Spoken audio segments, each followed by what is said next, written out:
Welcome to RPS hotspot. देखिएगा, अभी जो हम उस हिट की बात कर रहे थे, हिट में हमने बहुत सारे वीडियो बनाए भी हैं, आप लोग देखे भी हैं। और ये चैप्टर जो है सामान्य विज्ञान, ये बीपीएससी हो, बिहार दरोगा हो, रेलवे हो, एसएससी हो, सभी एग्जाम्स में पूछे जाते हैं। तो आज मेरे पास जो टॉपिक है उसका नाम है ऊष्मा संचरण की विधि, यानी आप उसको कहते हैं प्रोसेस ऑफ हीट डेविएशन। ये है क्या? जैसे कि हीट का जो डेविएशन होता है किस किस तरीका से होता है, किस तरीका से हम करते हैं। तो सबसे पहली जब बात हम करेंगे सर युवा साथी, कि सबसे पहला तरीका है उसका नाम है कंडक्शन, जिसको आप क्या कहते हैं सर? चालन। देखिए, चालन का मतलब क्या है?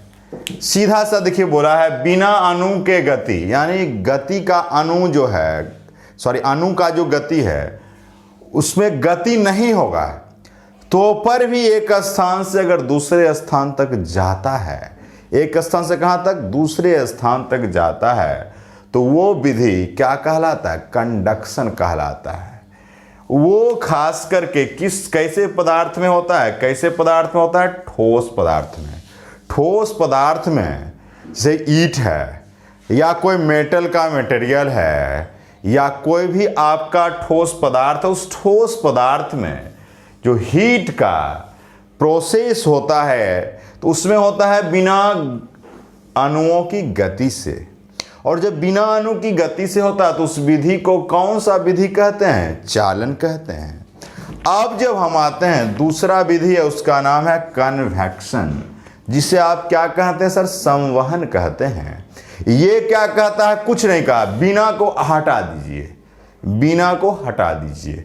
तो अणु के गति से एक स्थान से दूसरे स्थान तक ऊष्मा का संचरण होता है, तो उसे आप संवहन कहते हैं। जैसे द्रव और गैस, जैसे देखिएगा पानी को आप गर्म करते हैं, हीट देते हैं, तो क्या एक जगह नीचे से गर्म करते हैं तो क्या ऊपर का पानी गर्म नहीं होता है?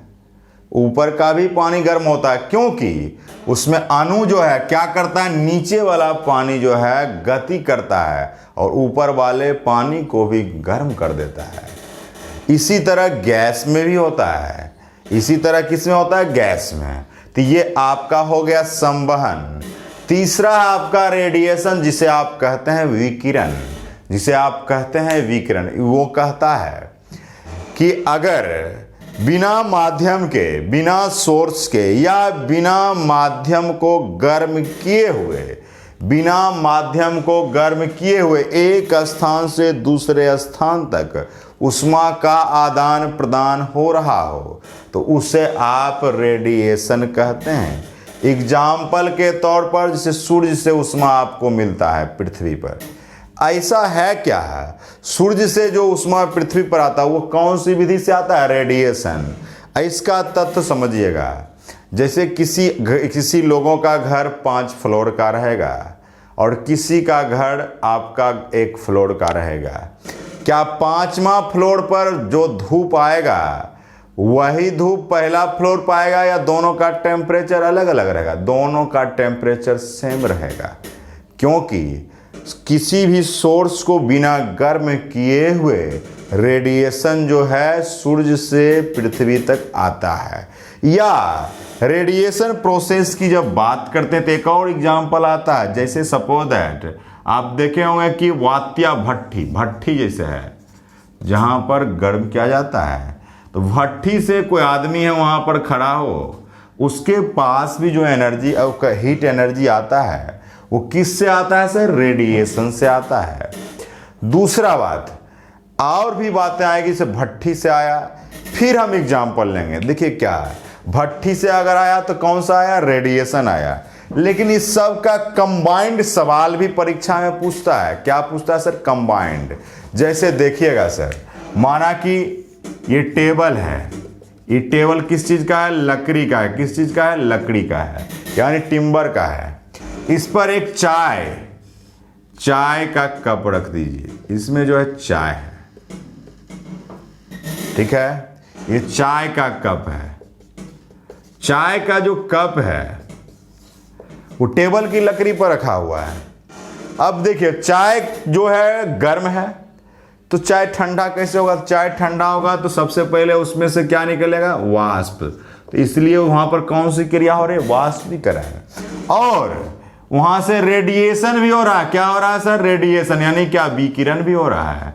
और इतना ही नहीं, उसमें संवहन भी हो रहा है। कैसे कहेगा? संवहन इसलिए हो रहा है क्योंकि ये चाय कैसा है? द्रव है। और वाष्पीकरण हो रहा है, इसका मतलब वो क्या है सर? गैस है। और उसके बाद विकिरण हो रहा है, इसका मतलब ये है कि आपका अगर चाय गर्म है तो देखिएगा कि आपको दूर से ही वहां हाथ ले जाएंगे तो पता चलेगा कि ये चाय क्या है सर? गर्म है। तो वहां पर कौन सा प्रोसेस लग रहा है? विकिरण। तो यानी कहेगा आपको, अगर किसी टेबल पर, लकड़ी की टेबल पर अगर चाय रखी है, गर्म चाय, तो उसमें कौन कौन सी क्रिया होती है?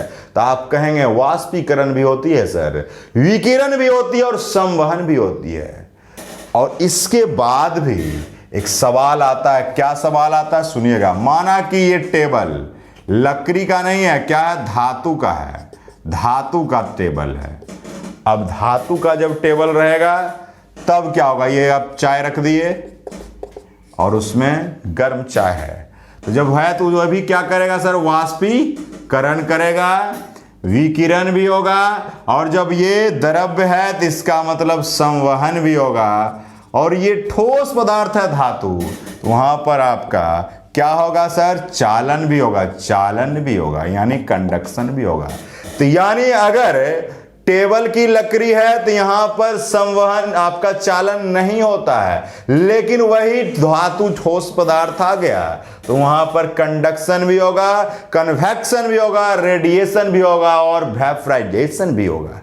ये चारों प्रोसेस होगी इसमें। और इसमें 3 प्रोसेस होगी: कन्वेक्शन, रेडिएशन, वेपराइजेशन। अगर वात्या भट्ठी है और भट्ठी के पास कोई आदमी है, उसमें अगर कोई पूछेगा तो उसमें आपका होगा विकिरण होगा। उसको कहेगा सूर्य से जो हीट एनर्जी आपके जो ग्राउंड यानी अर्थ पर जो आती है वो किसके माध्यम से आते हैं? रेडिएशन से। या द्रव और गैस में जो होती है वो किससे आती है? कन्वेक्शन से। और ठोस पदार्थ में जो आती है उसको कंडक्शन से आती है। तो ये सारे टॉपिक को आपको, कंसेप्ट को क्लियर करने की आवश्यकता है। तो बहुत बहुत इंपॉर्टेंट टॉपिक था और इसको मैंने आपको डिस्कस किया। और आप बताएंगे कि आपको किस तरह का सवाल इसमें, इसी तरह का सवाल अभी तक का रिकॉर्ड, इससे बाहर का सवाल नहीं आया है। तो स्क्रीनशॉट जो लेना चाहते हैं फटाक से स्क्रीनशॉट लीजिए।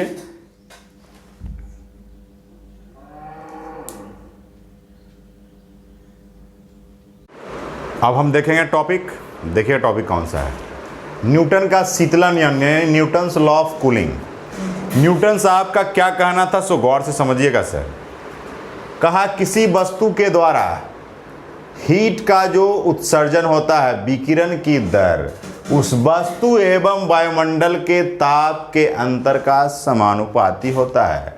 यानी बोला हीट का जो उत्सर्जन होगा उसमें विकिरण की कुछ दर आएगी जो उस वस्तु के, यानी जो बॉडी है, और वायुमंडल के ताप के अंतर का क्या है? समानुपाती। यानी इसका कहना अर्थात मीनिंग है कि जो अधिक वस्तु गर्म रहेगी उस वस्तु से जो हीट का उत्सर्जन होगा बहुत जल्दी जल्दी होगा। बहुत क्या होगा? जल्दी जल्दी। और भी बात समझने की जरूरत है। जैसे सपोज दैट मानते हैं अगर 10 डिग्री से 8 डिग्री सी होने में माना कि कितना मिनट लगता है? 5 मिनट लगता है। कितना मिनट लगता है? 5 मिनट। तो 8 डिग्री सी से 6 डिग्री सी होने पता है 5 मिनट से क्या लगेगा? ज्यादा लगेगा। ज्यादा लगेगा क्योंकि यहां बोला गया कि जो ज्यादा गर्म रहेगा उससे जल्दी जल्दी होगा, जितना कम गर्म होगा उससे धीरे धीरे होगा। आप देखे होंगे, आप लोग गांव में घोड़ा तापते हैं यानी आग तापते हैं। देखिएगा जब गर्म रहेगा बहुत ज़्यादा, यानी कोई भी पार्टिकल्स बहुत आग बड़ा रहेगा, देखिएगा ज़्यादा जल्दी जल्दी एनर्जी निकलेगा। लेकिन जब वो बुतने लगता है देखिएगा जल्दी बुतेगा ही नहीं, समय ज़्यादा लगने लगेगा, कंज्यूम करेगा। तो 10 डिग्री सी से 8 डिग्री सी होने में 5 मिनट लगता है, लेकिन 8 से 6 होने में 5 मिनट से ज़्यादा है। फिर अगर 6 से 4 डिग्री सी होने में 5 मिनट से और ज़्यादा लगेगा, मतलब 6 मिनट भी लग सकता है, 7 मिनट भी लग सकता है। अब फिर 4 डिग्री सी से 2 डिग्री से और ज़्यादा समय लगेगा। जितना कम गर्म रहेगा उतना ही हीट का उत्सर्जन क्या होगा, कम कम होगा, उसमें जल्दी होगा। तो ये उसका फॉर्मूला है Q1 minus Q2/T, Newton's law of cooling का ये फॉर्मेट है, फॉर्मूला है, सूत्र है।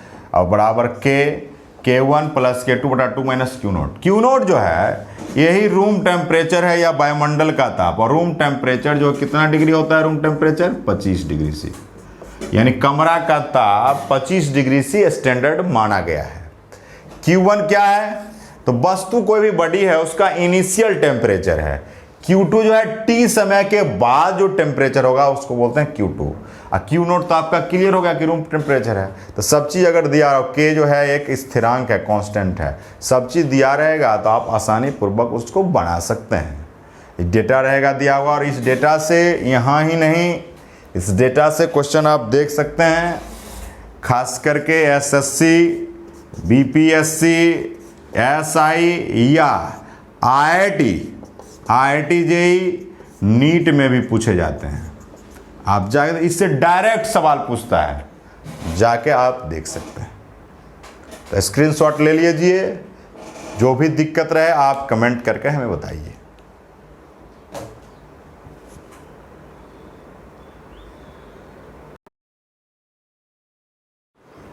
तो देखिए अब नया टॉपिक है फर्स्ट लॉ ऑफ थर्मोडायनामिक्स। इससे पहले 0th लॉ ऑफ थर्मोडायनामिक्स हमने पढ़ाया था, उष्मागति का शून्यमा नियम। शून्यमा नियम क्या कहता था कि A बराबर B बराबर C, यानी A बड़ी का अगर टेम्परेचर C के बराबर है, B का बराबर C के बराबर है, तो ABC क्या है, बराबर है। तो 0th लॉ ऑफ थर्मोडायनामिक्स में हमने बताया था कि सभी का टेम्परेचर अगर बराबर हो तो वो आपका तापीय साम्य अवस्था में हो जाती है, और वही 0th लॉ ऑफ थर्मोडायनामिक्स है।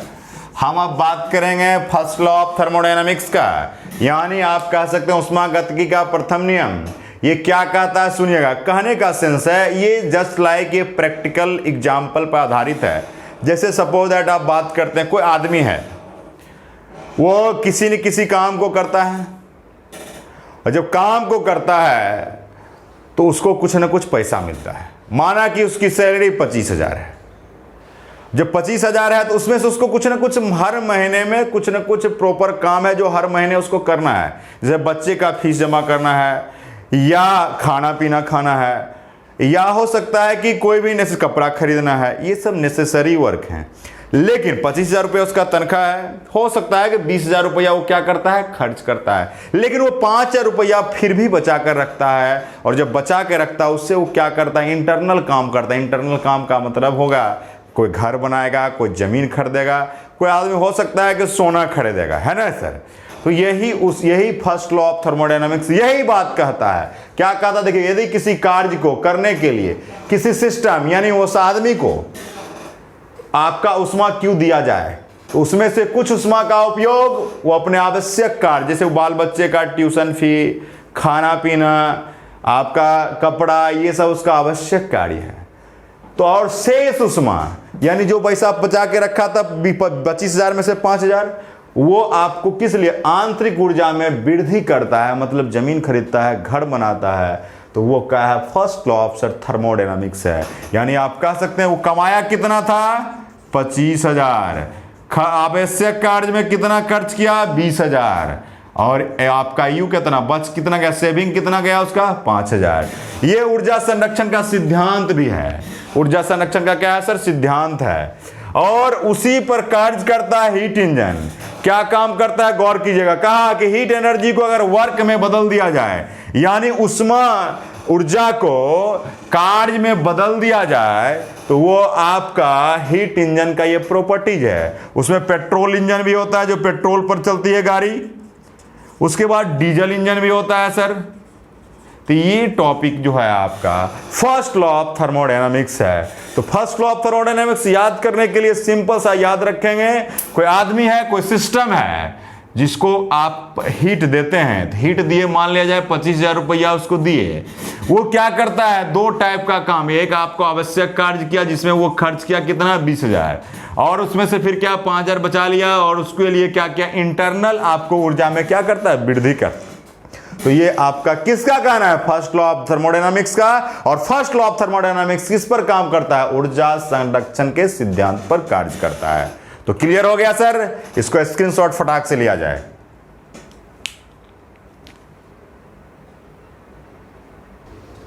अब देखिए युवा साथी, आपने जीरोथ लॉ देखा, फर्स्ट लॉ ऑफ थर्मोडायनामिक्स देखा, अब हम देखेंगे सेकेंड लॉ ऑफ थर्मोडायनामिक्स।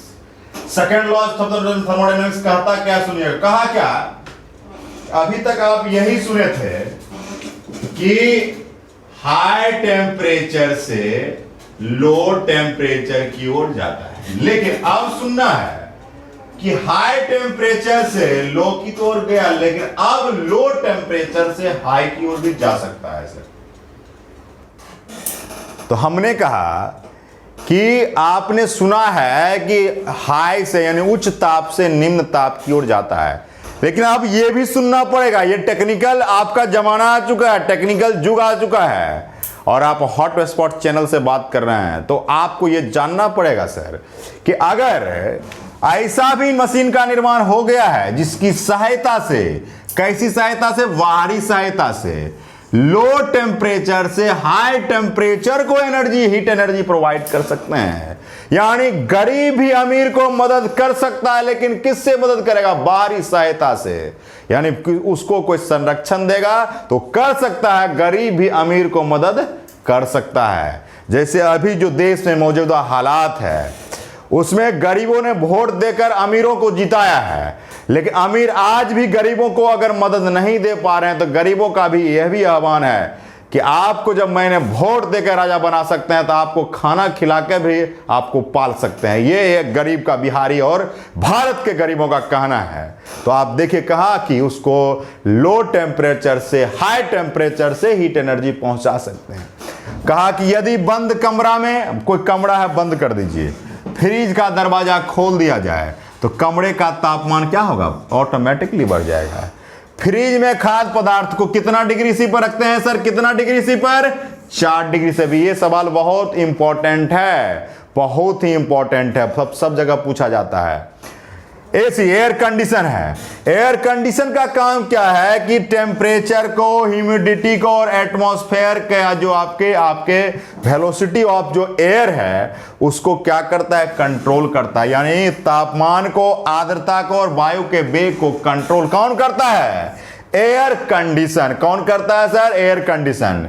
हमेशा एयर कंडीशन को टन में रिप्रेजेंट करते हैं। आप जाइएगा एसी खरीदने, पूछा था कितने टन का लेंगे सर, 1 टन 2 टन, कितना टन, आप अपना जवाब देंगे। 1 टन में कितना 100 वाट होता है सर, 1600 वाट होता है। तो आपने जीरोथ लॉ में क्या सीखा कि सभी का टेम्परेचर बराबर होगा। फर्स्ट लॉ में आपने क्या सीखा, फर्स्ट लॉ में सीखा आपने, किसी को अगर सिस्टम को आप एनर्जी देते हैं, हीट एनर्जी, तो वह एक आवश्यक काम के लिए आपका काम करता है, एनर्जी को स्टोर करता है, और कुछ एनर्जी को वह स्टोर करता है इंटरनल एनर्जी के रूप में। और सेकेंड लॉ ऑफ थर्मोडायनामिक्स तो सीधा सीधा खारिज करता है बातों को, कहता है कि लो टेम्परेचर से हाई टेम्परेचर को भी एनर्जी दिया जा सकता है, बशर्ते उसको बाहरी सहायता प्राप्त हो। तो इसी तरह का आपका कंसेप्ट था ऊष्मागतिकी के कौन सा नियम में सर, सेकेंड लॉ ऑफ में। तो इसको आप स्क्रीनशॉट ले लीजिए।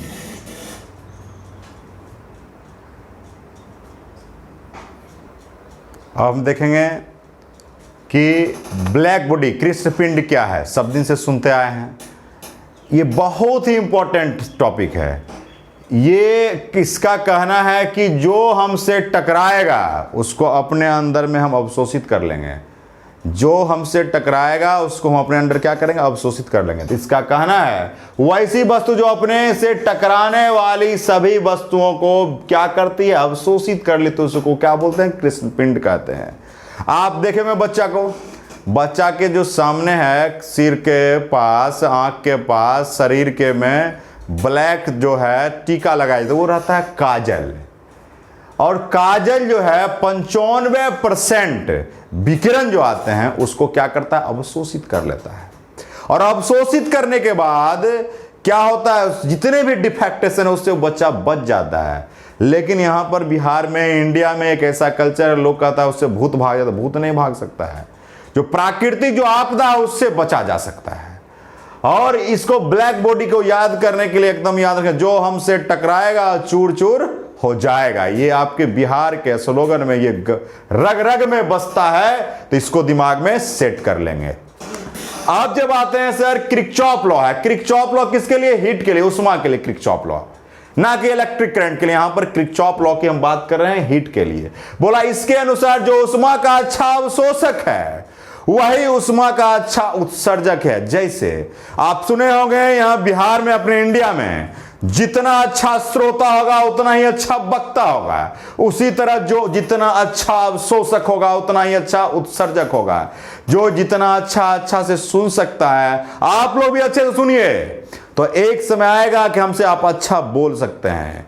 उसी तरह आप हमसे अच्छा बता सकते हैं। उसी तरह जो क्रिकचॉप लॉ ने कहा कि जो उष्मा का अच्छा अवशोषक होगा वही उष्मा का अच्छा उत्सर्जक होगा। जैसे आप देखते हैं, देखिए कि एक चाय, गर्म चाय रहेगी एक प्याली में, एक कप में, लेकिन अगर उसको ब्लैक कलर के खुरदरी प्लेट में अगर रख दिया जाए, कौन सा कलर है, ब्लैक में, तो जल्दी से ठंडा हो जाएगा, क्योंकि ब्लैक उसको क्या करता है, अवशोषित कर लेता है। और इतना ही नहीं, अगर ब्लैक कलर के बर्तन में अगर किसी भी चीज को गर्म किया जाए तो जल्दी गर्म भी होगा, जल्दी ठंडा भी वही होगा, जल्दी गर्म भी वही होगा।